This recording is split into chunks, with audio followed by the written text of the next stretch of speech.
Redpanda comes up in conversation a lot these days, and as a streaming technology, it's definitely a part of the broader real-time analytics ecosystem. So I had my friend Dunith Danushka on the show to tell us all about it. What is it? Is it the same as Kafka? How is it different? What kind of things do you use it for? He gives us all that and more on today's episode of the Real-Time Analytics Podcast. Let's listen in.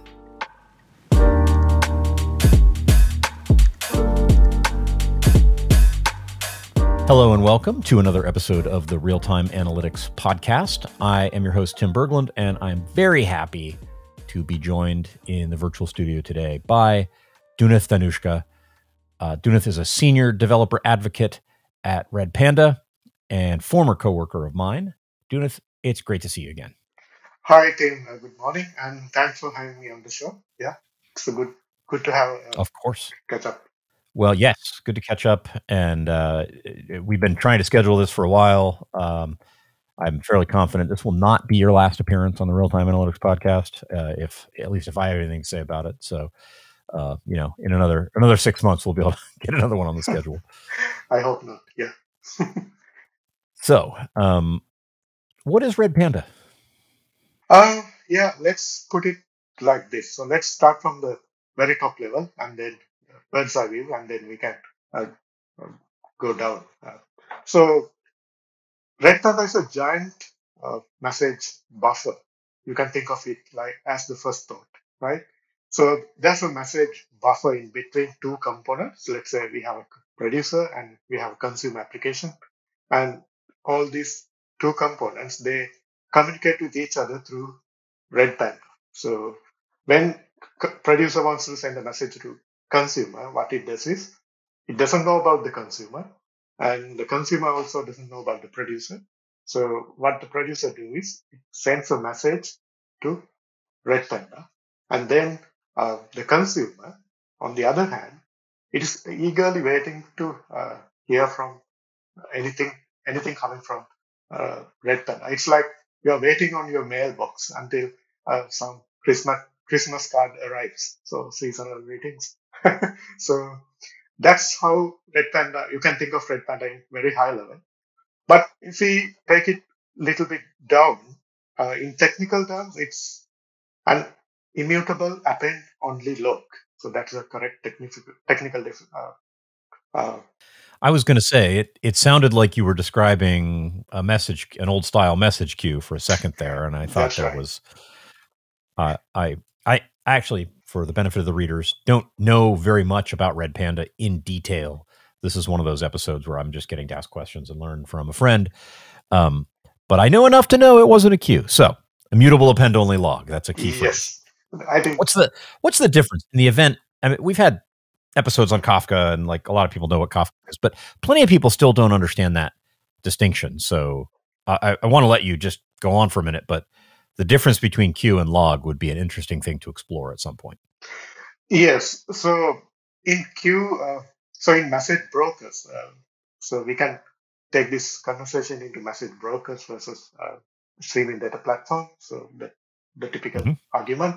So in message brokers, we usually promote this push-based message delivery. That means consumers always subscribe to a queue or a topic, and they can always listen in for incoming message.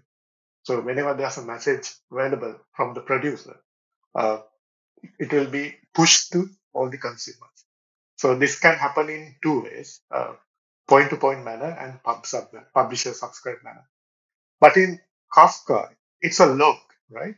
That means the consumer always has to pull all the messages from the last read location. So that's one difference. I think that's where majority of the differences come in. So in Kafka-based platforms, consumers, you have to pull in messages. And also there's another difference. That means in message brokers or message queues or other pub/sub platforms, there's a way of filtering messages at the broker level. That means you can selectively subscribe to messages you want to receive, and you can filter out all the unnecessary messages. like hierarchical topic subscriptions and other advanced semantics. But in Kafka, the consumer has to do all the filtering. So typically, this is done by a string processor, something like Kafka strings or Apache Flink. I think those are the two differences I can highlight.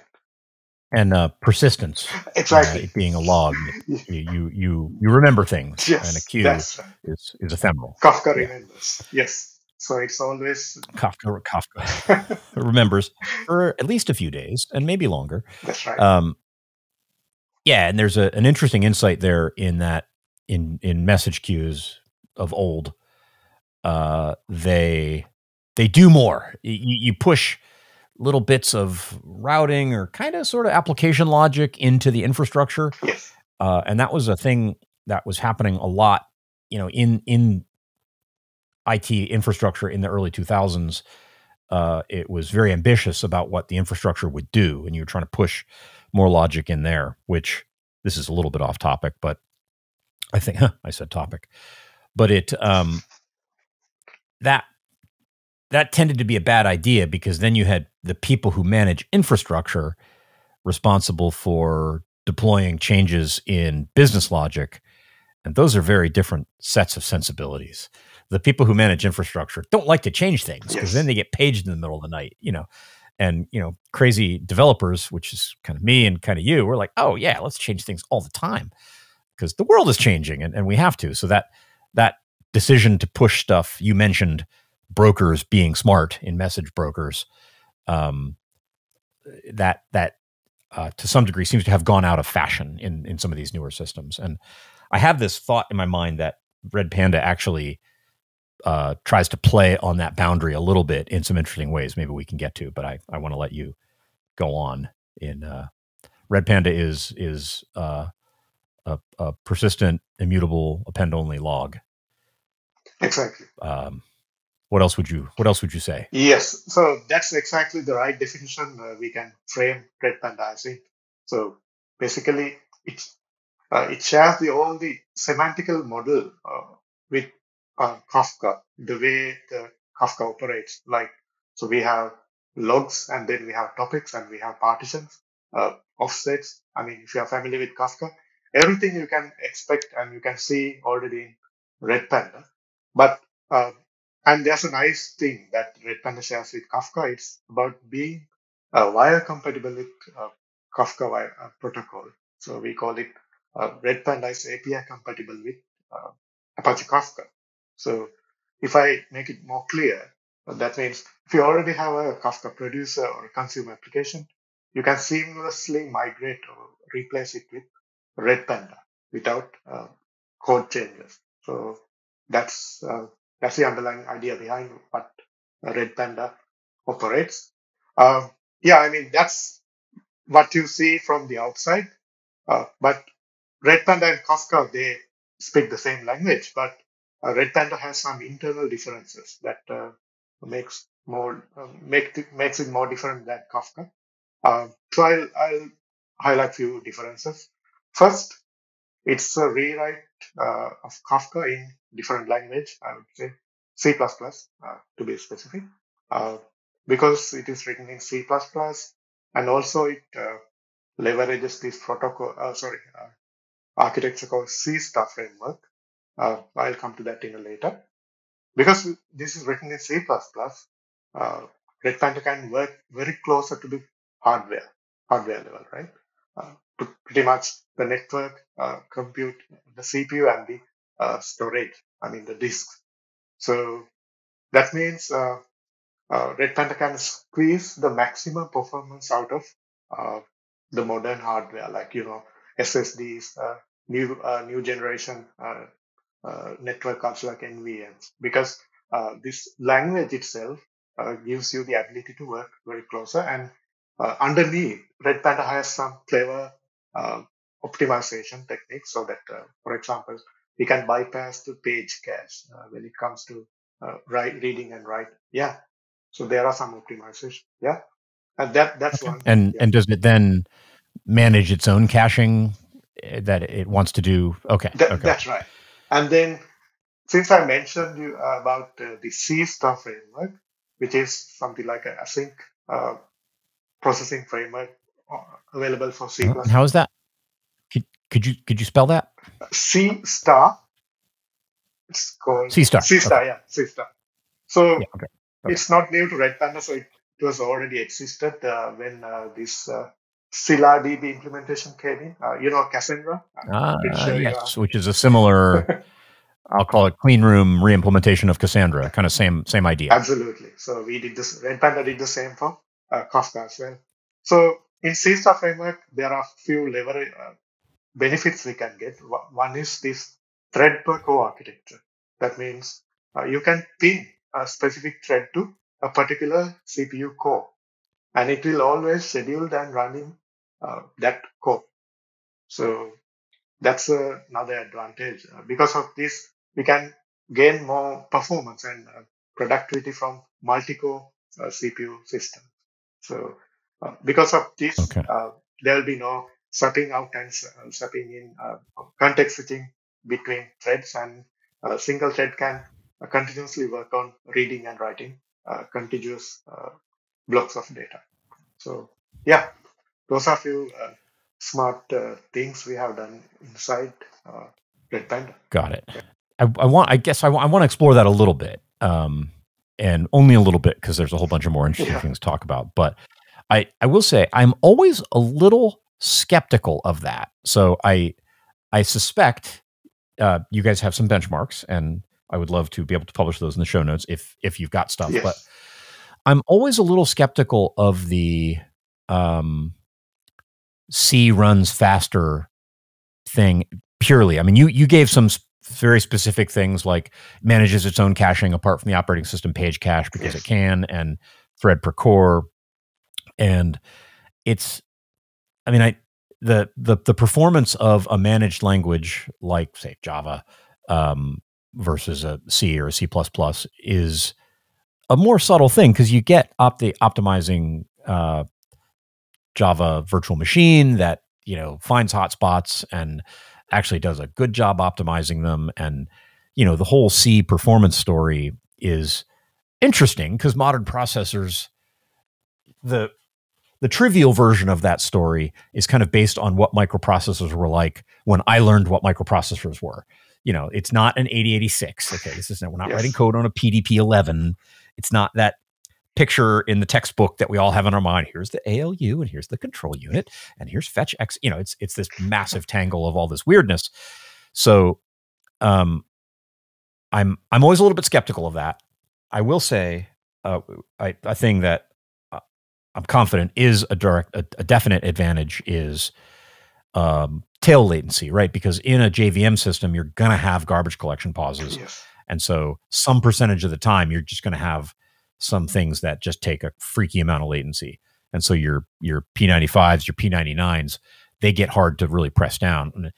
I haven't looked into any Redpanda numbers, so I hope you can share me some links and I'll look at them. We'll put them in the show notes. I have looked at Scylla stuff, and it seems like, total, per node performance is faster, but the really dramatic thing is the tail latencies because you don't have GC pauses. Like, that's inarguable. If that P99 matters to you, you don't want it to be in Java. And that seems like a thing. So anyway, your thoughts on that? Am I right to be skeptical? Is it, what have you seen in looking at the numbers in your time at Redpanda? Yeah. So like you said, so we have conducted benchmarks, and which was done on AWS VM virtual machines, and we have published it openly. So you can always find it in Redpanda website, redpanda.com. I can share the benchmark report. Awesome. Yeah. We will publish those links. Yeah. And yeah, so we always think about the P99s and P95s because, like you said, what matters most is those tail latencies. And based on that benchmark, so we have achieved millisecond level latencies at certain levels. And conclusion is Redpanda can process up to 1 Gbps of workloads, and it can do more if configured, if you configure it more correctly. But as a baseline, so we can 1 Gbps would be a decent workload for Redpanda. On a single Yeah, broker? yeah. Okay. All right. So, That's so we have different levels of slicing and dicing on that benchmark, different VM configuration and everything. We can go and check in the okay. yeah. I look forward to looking at that, and we'll include it as a link, because it seems like when you've got it seems like that's from the outside, again, not having gone deep on Redpanda, like that's a big part of the appeal. You get, I mean, these are all scalable systems, so you can get that kind of throughput, but your cloud spend will be lower. Exactly. You know, your carbon footprint will be lower. However it is you want to look at that, you're doing it more efficiently. Yeah, a good thing that you mentioned about the resource consumption, uh, because it's written in C++ and it can do more with less resources. So there, Yeah. because of that, we consume less hardware. I mean, nodes compared to a conventional Kafka setting, and that's because of that. So the overall operational cost will be lower, and that's another goal of Redpanda, to make streaming more affordable and more uh, achievable for mass audiences, Nice. small and medium business as well. Yeah. What kind of use cases does it find its way into? Is it just sort of anywhere streams are sold, or what kind of things do you see that seem like sweet spots? So pretty much more customer case studies that revolves around Redpanda is around performance. So I would say some fintech, financial uh, market related use cases, something like uh, stock trading application. So they demand more latencies especially in Okay. the beginning below side of the first side, the 20, maybe the single digit millisecond ranges. So we have Yes. few Yes. case studies around that, and then uh, we have adtech, many adtech customers, adtech use cases, real time ad bidding, Yep. which demands like latencies in 20s or 30s. So we have some good use cases around it. And then when we go down on the latency, when we go to more like 50s or 60s, and then we have some realistic use cases like streaming ETL pipelines. So probably for stream processing. So most applications, they can feed from Redpanda to their internal streaming ETL pipeline. So this is where we can engage stream processing engine like Apache Flink and other Kafka streams and other engine for performing streaming ETL and loading it to different systems. So this is where mainly the event routing and transformations and other filtering happens. Um, and then Yeah. uh, and then we have some real-time recommendation systems, real-time machine learning. This is where all the personalization happens. So it's for example, when you are browsing through Netflix, all the click impressions will be streamed into something like a Redpanda. I'm just giving a example. And An then, example. yeah. Yeah. So, and then the downstream consumers, so machine learning application, they can process them and they can score these models and they can come up with recommendations. So that's one thing. Um, and then real-time analytics, obviously, for counting and Oh, hello. yeah. There we go.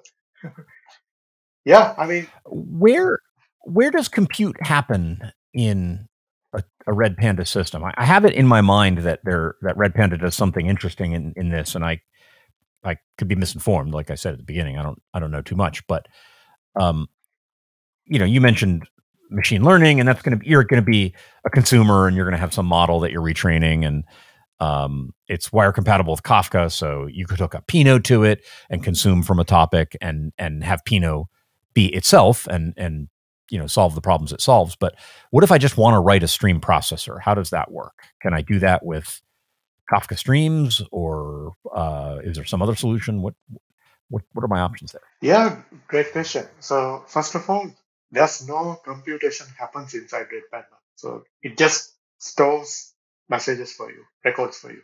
And then as an application developer, when you are developing a consumer application, all you have to do is use Kafka API, the read API, consumer groups, offsets, Yep. the same thing. That whole thing. There we go.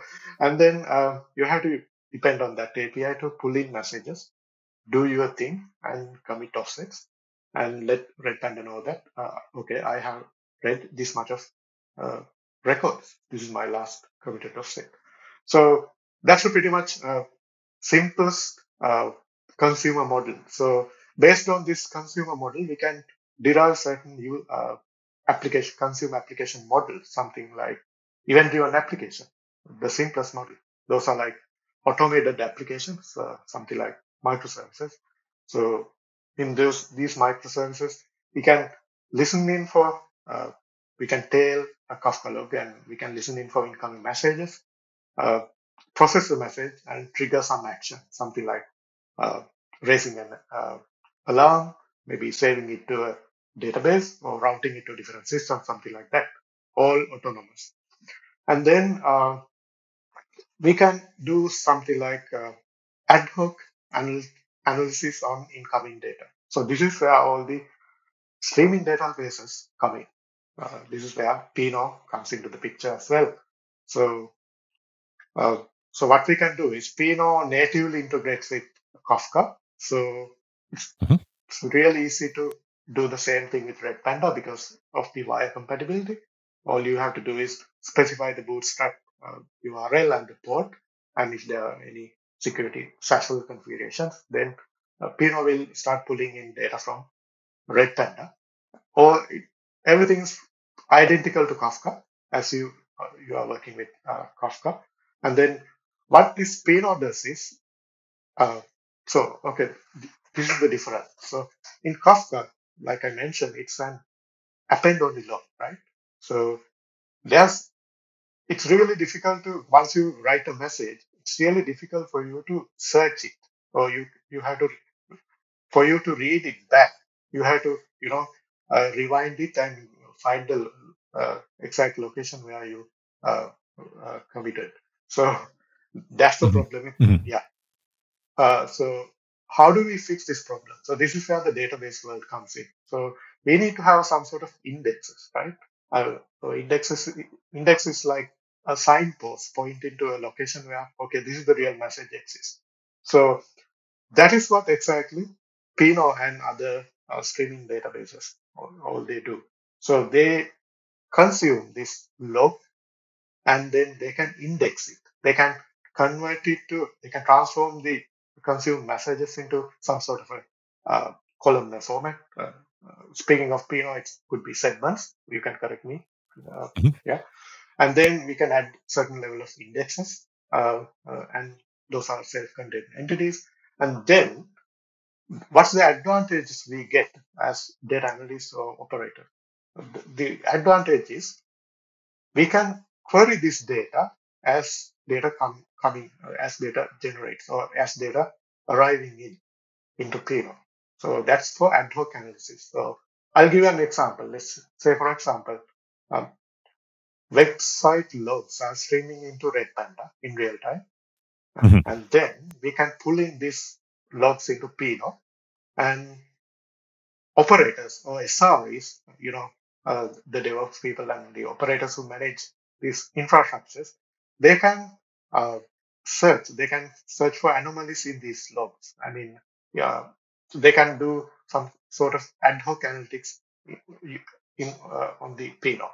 Also, the other use case is you can write predefined queries, and you can power a real-time dashboard. So it can do that's for human decision makers. And the third form is you can do some anomaly detection on automated basis, using some kind of a library like a component like third eye.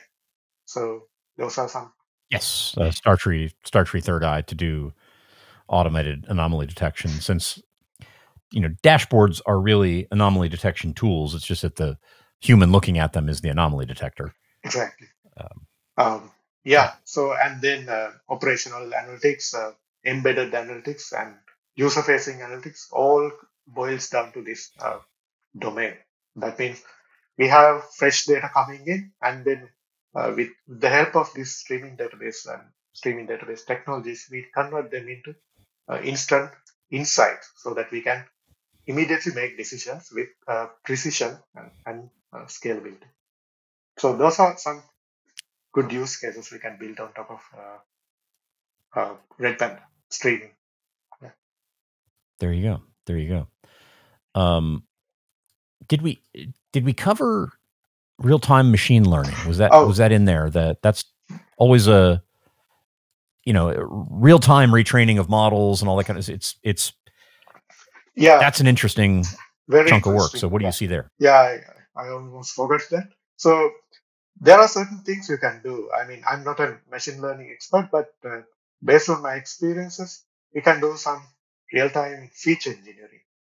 Something like whenever events coming in, we can send it through a machine learning pipeline so that we can extract features and do that for other computation or training a machine learning model or scoring its accuracy. Also, we can, I think, do the real-time inferencing, if I'm correct. That means the model is online and it's already deployed, and we can invoke the model, and we can inference it and get the results back. It's like whenever a user browses three similar products in an e-commerce site, we can instantly make a decision about what are the other recommended products we should send it to this user as an ad or as a content. So those are some good use cases, and I'm seeing few other use cases, new use cases, especially after the introduction of these large language models and generative AIs. And yeah, okay. What seriously? What I need to hear this. What's going on there? I mean, I'm still scratching the surface. It's like a big space right now. So I believe so. It has something to do with this vector databases and other. And there's this concept called what do you call it? Prompt engineering, and there's a new form of prompt engineering called RAG or retrieval augmented generation or whatever that is. Yes. Yeah. It's just on in a discussion last night we were talking about that. Yeah, so, yeah. Exactly. So the role of streaming is to make data moving across these systems, right? So that's the goal. That means we need to circulate this data among these different systems. Like we need to make sure that vector database sees the latest or freshest data for its and then uh, uh, and then also when we need to augment a prompt, we need to make sure that we have the latest data available in the corporate. And with with these libraries like Hugging Face and in Llama, and I can drop tons of jargons here, but I'm still scratching the surface. So forgive me if I make any mistakes. But the role here is to build your own personal LLM, something like ChatGPT, for your for your own corporation. So it can self-sustain with your corporate business data. So the role is to use streaming data technologies to gather data and keep them in motion and feed them into those large language model within your organization, so that the human users and automated systems, they can ask questions in plain English, like, okay, take this data and tell me, am I going to profit in this quarter or not? Something like that. So, I mean, that's a very high level explanation I can give it to you. There are so many layers we need to dig into that, but we can save it for maybe next discussion. Yeah. I think that sounds like a great idea. Streaming large language models. Yeah, let's consider this an invite for you to come back as soon as you can and talk to us about that. Cool. My guest today has been Dunith Danushka. Dunith, thank you so much for being a part of the Real-Time Analytics podcast. Again, thank you very much for the opportunity, and thanks for having me. Thank you. And there you have it. If you feel compelled to help us spread the word and grow the real-time analytics community, you can give us a rating on Spotify or Apple Podcasts or wherever fine podcasts are sold. If you're watching us on YouTube, hey, subscribe and, of course, hit that notification bell. And you can always share your favorite episodes on LinkedIn or Twitter or wherever it is you do social media. Thanks, and I look forward to talking to you in the next episode.